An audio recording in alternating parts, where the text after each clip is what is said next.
मछलियों को चोगा डालने से, चिड़ियों को चोगा डालने से, गायों को रोटी देने से, कुत्तों को रोटी देने से हमारे घर की लक्ष्मी बढ़ती है, घटती नहीं है। हमारे घर के रोग मिटते हैं। और गाय जहां खड़ी हो जाए, मैंने तो आपको पहले बता दिया, खड़ी हो जाए तो समझ लेना चाहिए कि भगवान की कृपा हो गई, ठाकुर द्वार पर आ गए। ये बात जैसे उसने सुनी तो वो उसको ढोंग मान करके चल पड़ा वैश्या के घर में। अच्छा, बाकी की चीजों में हम पैसा लगा देंगे, उसमें किंतु परंतु नहीं करेंगे। धर्म के कार्य में जब पैसा लगाना हो तो विचार करते हैं हम लोग 100 बार, दें नहीं दें, कितना दें, नहीं कितना कौन दे, कितना देते सोचते हैं। डॉक्टर के पास में जाए, अरे 1500 रुपए से होता क्या है बताइए मुझे, 1500 से होता क्या है? आजकल वो मलेरिया का चेकअप करवाने के लिए जाए ना तो 1000 रुपये वही ले लेता है वो चेकअप में, और हम हंसते हुए देते हैं। ले भाई, एक बार भी नहीं कहते इतना किया दिया भाई, वो तो खाली खून सागे खून काट दिए हमारे। कहते हैं साथ में तो खून निकलवा के आते हैं, साथ में पैसे दे के आते हैं, कमाल है भाई। और वहां कोई प्रश्न नहीं, लेकिन सत्संग कथा हो तो 100 प्रश्न खड़े कर देते हैं। कोई दान देने के लिए आ जाए तो 100 प्रश्न खड़े कर देते हैं, वहां हम लोग नहीं खड़े करते। शादी ब्याह में पटाखे चला देते हैं 50-50, 20-20 हजार रुपए के, वहां कोई प्रश्न नहीं। डीजे चला देते हैं 50-50 हजार में, वहां कोई प्रश्न नहीं। गड्डियां ऐसे उड़ाते हैं शराब पी करके, वहां कोई प्रश्न नहीं। शराब के अंदर लाखों रुपये उड़ा दिया जाता है, वहां कोई प्रश्न नहीं। लेकिन जब ब्राह्मण की बारी आती है, दान की बारी आती है, कन्यादान, जिसके द्वारा महाराज सूत्र में बनते हैं, मंगल सूत्र में बनते हैं, उस मंगल सूत्र को बंधाने वाला जो ब्राह्मण जो आपको आशीर्वाद देने के लिए आया, उसको वो अगर 2, 4, 5 हजार रुपए मांग ले, इतना दे आके दादा इतना दे, तो लालची हो क्या? बोलो वहां 10,000 रुपए देना पड़ जाए तो वो लालच हो गया। और हजारों लाखों रुपए ऐसे उजाड़ दिए।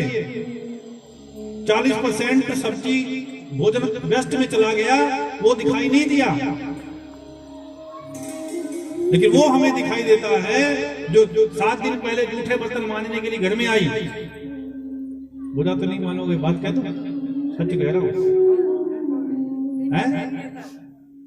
कह दो क्या? मेरे पेट में गुड़गुड़ हो रही है।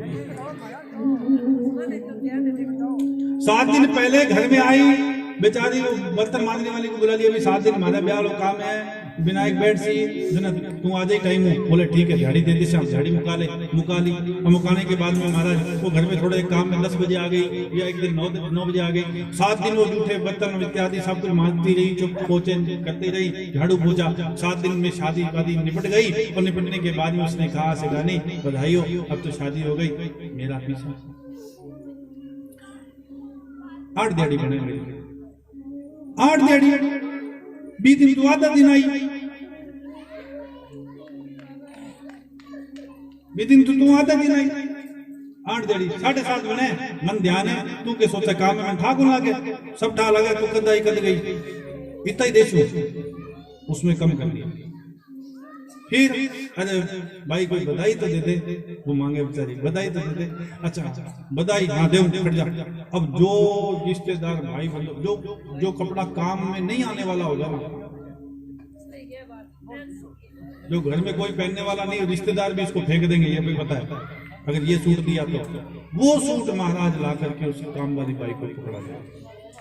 थे तो कोई बीकानेर जाने बहुत बढ़िया बढ़िया दिया, खादी बात करते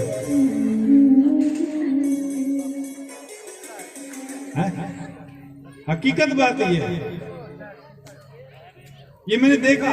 और दान में भी मैंने देखा, अब आप कहेंगे कह रहे हैं, मैंने देखा दान में भी जब कथाओं के अंदर जाते हैं वो निर्धन कन्याओं के लिए हमारे पास आता है दान, ये तो बात नहीं, लेकिन कपड़े हम लोगों को 100 में से 70% कपड़े लेने ही पड़ते हैं। बाकी वो क्या करें, बाकियों का ये करें सूत बना ले, उसकी 4 मान बना करके अनाथालय में भेज देंगे, ऐसा काम होता है भाई। अरे दान दुआ वही कबूल होती है जो दिल से होती है, क्या समझते हैं आप? दुआ वही कबूल होती है जो दिल से होती है, लेकिन मुश्किल तो ये है भैया कि दुआ बड़ी मुश्किल से होती है। या तो दो ही, फॉर्मेलिटी मत करो, और दो तो फिर दिल से दो। उसने कहा दानम दुर्गुणम नाशम, गाय को रोटी दो तो ऐसा समझ लो कि भगवान आए, कोई गरीब को रोटी दो तो बोलो भगवान आए द्वार पर, प्रेम से दो, भाव से, दिल से। दान की बहुत महिमा। और चिड़ी चोंच भर ले गई, नदी ना घटी होनी है। दान देने से धन बढ़ता है, घटता नहीं। इसका भी अर्थ आगे चल करके बताएंगे, अभी देरी हो रही है, मियां तो 3 ही बजे अभी। अच्छा देखो भाई, थारी इसका घड़ी खराब है, ट्रैक्टर नीचे दे दिया।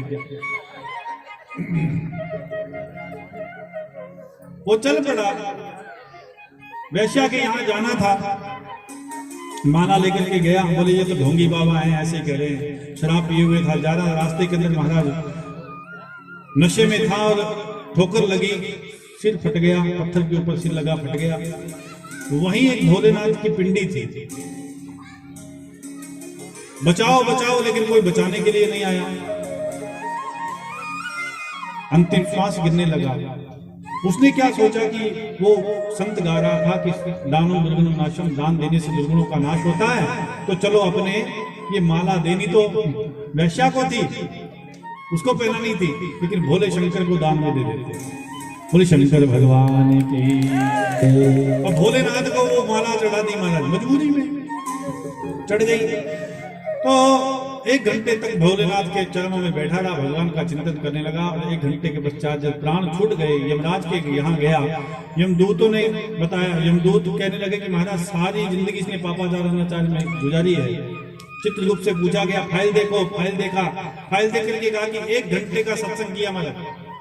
वो भी कारण क्या हुआ कि वो संत के यहाँ गया तो 1 मिनट का सत्संग सुना, तो सत्संग को सुन करके 1 माला भगवान भोलेनाथ को दान में दे दी और 1 घंटा वहीं भोलेनाथ के चरणों में बैठा। और भगवान भोलेनाथ का ये कथन है कि अंतिम समय के अंदर अगर कोई जीव मेरा ध्यान करते हुए, मुझे दान देते हुए शरीर को त्याग दे। काशी में लोग क्यों मरना चाहते हैं? क्योंकि उनको धाम मिलता है, मुक्ति दाने तो जितनी देर के लिए उसने ध्यान किया हो, उतनी देर के लिए उसे इंद्र बनाया जाए। तो 1 घंटा ध्यान किया था, बोले 1 घंटे के लिए इंद्र बनाना पड़ेगा। और बाद में करोड़ों वर्षों का इसको नरक है। पूछा गया तू नरक भोगना चाहेगा या पहले स्वर्ग में जाना चाहेगा? बोले कब करोड़ों वर्ष बीतेंगे, कब मैं वापस स्वर्ग में आऊंगा, तो मुझे पहले इंद्र ही बना दो भाई। 1 घंटे का वो भी तो आनंद ले लूं। और बैठ गया, इंद्र बना दिया, तिलक कर दिया। 1 घंटे के लिए तुम कुछ भी कर सकते हो, जो चाहो भोग सकते हो, लेकिन 1 घंटे के बाद में देखना तेरा क्या हल करेंगे। ठीक है, वो बाहर खड़े यमदूत घूर घूर के देख रहे हैं। उसने 40-45 मिनट तो भोगा, वहां आनंद लिया सारा। और 15 मिनट जब रह गए, उसने सोचा कि मैंने 1 माला दान में दी तो मुझे इंद्रासन मिल गया। 1 घंटा भजन किया, इंद्रासन मिल गया। अब मैं स्वर्ग का मालिक हूं, इंद्र हूं। अगर मैं पूरा का पूरा इंद्रासन ही दान में दे दूं तो 15 मिनट बाद में तो अपना रहने वाला है नहीं, इसको दान में दे करके देख लेते। तो महाराज उसने पूरा का पूरा इंद्रासन ही दान कर दिया। इंद्रासन दान किया तो महाराज देवता तो घर से बेघर हो गए। और इधर भगवान विष्णु शंख चक्र गदा पद्म लिए हुए प्रकट हो गए। बोलिए विष्णु भगवान की। भगवान की विष्णु कहने लगे, नारायण पंकज रोजमन, अरे भले मानस, ये तूने क्या किया? ये तो देवताओं का था, तो ये तूने क्या कर दिया? बोले मेरा था महाराज, मैंने दान में दे दिया, मेरी मर्जी। बोले दानम दुर्गुणम नाशम, तूने इतना दान कर दिया कि सारे के सारे दुर्गुण तेरे नाश हो गए। लेकिन तुमने पिछले जन्म के अंदर ब्राह्मण विप्र होने के बाद में भी मांस खाया, मदिरा पान किया, वैश्यवाड़े गया, 1 मिनट के सत्संग में और 1 माला के दान ने तुझे तार दिया, बुद्धि दे दी, तूने पूरा का पूरा इंद्रासन दान दे दिया। इसलिए तुम पृथ्वी पर जाओगे, राक्षस योनि में पड़ोगे, प्रहलाद के वंश के कहलाओगे, लेकिन 3 लोकों के पिता भी तुम ही होगे। ऐसा वरदान दिया। वही पृथ्वी पर जब आया तो राजा बलि कहता है, बोली भगवान की जय। देवता जब घर से बेघर हो गए, देवताओं की